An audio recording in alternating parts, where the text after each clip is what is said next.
Bienvenue à tous dans ce deuxième numéro des minéraux du dodo. Aujourd'hui on va parler des silicates. Si, des silicates! Non, des silicates, une famille minérale composée de molécules de silice, assemblées différemment selon les pierres et contenant différents éléments, fer, manganèse, etc., etc. Étant donné la complexité des silicates, on va partir de l'exemple le plus simple au plus complexe pour vous aider à comprendre. Ouh là là, vous allez prendre cher.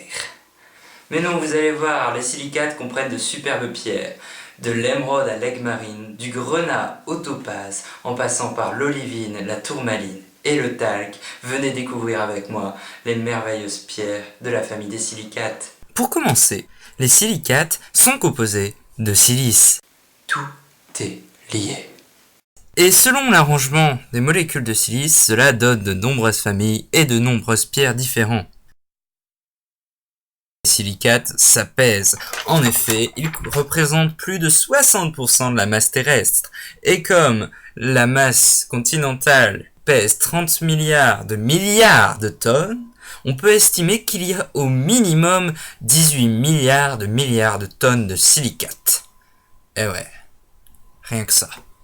Alors, on distingue 5 familles de silicates. Les nésosilicates, composés d'une simple molécule de silice, qui donnent la famille des grenats, de l'olivine et du zircon pour la sous-classe des nésosilicates, et pour la sous-classe des nésosubsilicates, le topaze, caractérisé par la présence d'aluminium, et le clase.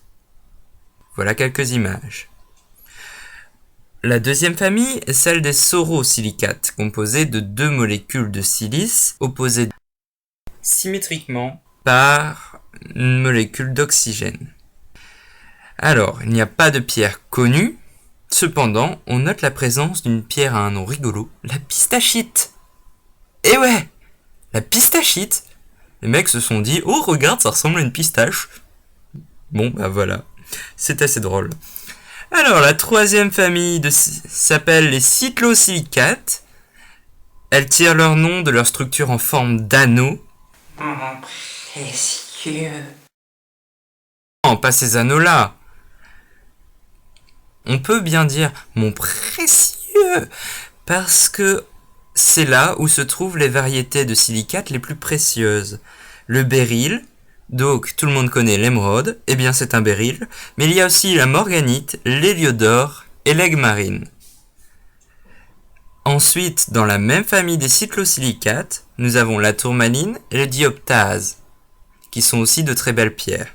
La quatrième famille sont les linosilicates, composés principalement des pyroxènes, dont un plus connu que les autres, la jadéite, qui est un pyroxène alcalin.